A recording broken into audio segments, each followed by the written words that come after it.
नमस्कार दोस्तों। आशा करती हूँ आप सब स्वस्थ होंगे, मस्त होंगे, खुश होंगे। जैसे कि आप सबको पता है, इस साल की 2025 की जो पहली एकादशी है वो जनवरी 10 को है। 10 जनवरी को व्रत रखा जाएगा पुत्रदा एकादशी का, पोष पुत्रदा एकादशी। तो उसकी कथा इस प्रकार है, हम श्रवण कर लेते हैं। चलिए। युधिष्ठिर बोले, श्री कृष्ण कृपा करके पोष मास के शुक्ल पक्ष की एकादशी का महात्म्य बतलाइए। उसका नाम क्या है, उसे करने की विधि क्या है, उसमें किस देवता का पूजन किया जाता है। भगवान श्री कृष्ण ने कहा, राजन, पोष मास के शुक्ल पक्ष की जो एकादशी है उसका नाम पुत्रदा है।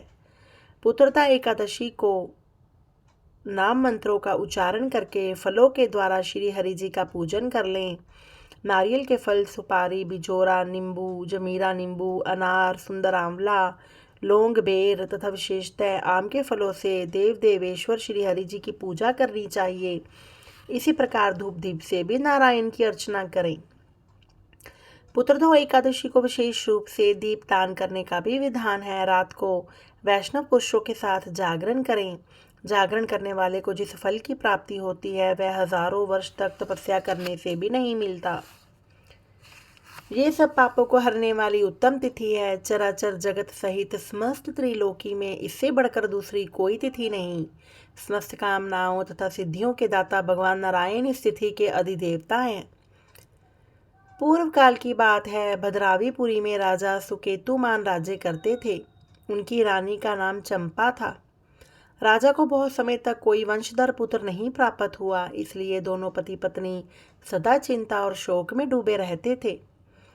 राजा के पितर उनके दिए हुए जल को शोकोच्छ्वास से गर्म करके पीते थे। राजा के बाद और कोई भी ऐसा नहीं दिखाई देता था जो हम लोगों का तर्पण करेगा। ये सोच सोचकर पितर दुखी रहते। एक दिन राजा घोड़े पर सवार हो गहन वन में चले गए। पुरोहित आदि किसी को भी इस बात का पता नहीं था। मृग और पक्षियों से सेवित उस सघन कानन में राजा भ्रमण करने लगे। मार्ग में कहीं सियार की बोली सुनाई पड़ती थी तो कहीं उल्लुओं की। जहाँ तहाँ भालू और मृग दृष्टि गोचर हो रहे थे। इस प्रकार घूम घूम कर राजा वन की शोभा देख रहे थे। इतने में ही दोपहर हो गई। राजा को भूख और प्यास ताने लगी। वह जल की खोज में इधर उधर भटकने लगे। किसी पुण्य के प्रभाव से उन्हें एक उत्तम सरोवर दिखाई दिया, जिसके समीप मुनियों के बहुत सारे आश्रम थे। शोभाशाली नरेश ने उन आश्रमों की ओर देखा। उस समय शुभ की सूचना देने वाले शकुन होने लगे। राजा का दाहिना नेत्र और दाहिना हाथ फड़कने लगा, जो उत्तम फल की सूचना दे रहा था। सरोवर के तट पर बहुत सारे मुनि वेद पाठ कर रहे थे। उन्हें देखकर राजा को बहुत हर्ष हुआ। वे घोड़े से उतरकर मुनियों के सामने खड़े हो गए और पृथक पृथक उन सब की वंदना करने लगे। वे मुनि उत्तम व्रत का पालन करने वाले थे। जब राजा ने हाथ जोड़कर बार बार दंडवत किया तब मुनि बोले, राजन, हम लोग तुम पर प्रसन्न हैं। राजा बोले, हम लोग कौन हैं, आपके नाम क्या हैं और आप लोग इसलिए यहाँ पर क्यों इकट्ठे हुए हैं, कृपया ये सब बताएं। मुनि बोले, राजन, हम लोग विश्व देव हैं, यहाँ स्नान करने के लिए आए हैं। माघ मास निकट आया है। आज से 5वें दिन माघ का स्नान शुरू हो जाएगा। आज ही पुत्रदा नाम की एकादशी है, जो व्रत करने वाले मनुष्यों को पुत्र देती है। राजा ने कहा, विश्व देवगण, यदि आप लोग प्रसन्न हैं तो मुझे पुत्र दीजिए। मुनि बोले, राजन, आज पुत्रदा नाम की एकादशी है। इसका व्रत बड़ा विख्यात है। तुम आज इस उत्तम व्रत को पालन करो। महाराज, भगवान केशव के प्रसाद से तुम्हें पुत्र अवश्य प्राप्त होगा। भगवान श्री कृष्ण कहते हैं, युधिष्ठिर, इस प्रकार उन मुनियों के कहने से राजा ने उक्त उत्तम व्रत का पालन किया। महर्षियों के उपदेश के अनुसार विधि पूर्वक पुत्रदा एकादशी का अनुष्ठान किया। फिर द्वादशी को पारण करके मुनियों के चरणों में बार बार मस्तक झुकाकर राजा अपने घर आए। तदनंतर रानी ने गर्भ धारण किया। प्रसव काल आने पर पुण्य कर्मा राजा को तेजस्वी पुत्र प्राप्त हुआ, जिसने अपने गुणों से पिता को संतुष्ट कर दिया। वह प्रजा का पालक हुआ।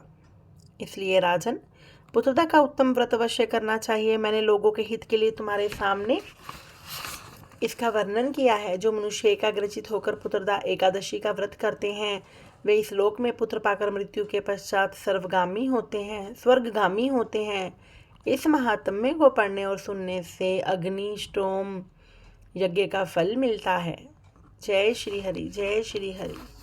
श्री कुंज बिहारी श्री हरिदास, जय श्री हरिवंश। बोलो लक्ष्मी नारायण भगवान की जय हो। श्री हरि जी को एकादशी के दिन पीले वस्त्र पहनाएं, पीले फूल अर्पित करें, पीली चीज़ों का ही भोग लगाएं और पीले फलों का भोग लगाएं। श्री विष्णु जी का 1000 सहस्रनाम माला, विष्णु चालीसा, एकादशी की कथा और विष्णु स्तोत्र पढ़ें, विष्णु जी की पूजा अर्चना करें। लक्ष्मी जी का लक्ष्मी चालीसा, लक्ष्मी स्तोत्रम और कनकधारा स्तोत्रम एकादशी के दिन पाठ जरूर करें। श्री हरि जी की कृपा प्राप्ति के लिए ये सब करने का विधान है और इस दिन दान दक्षिणा भी जरूर दें अपनी यथाशक्ति अनुसार।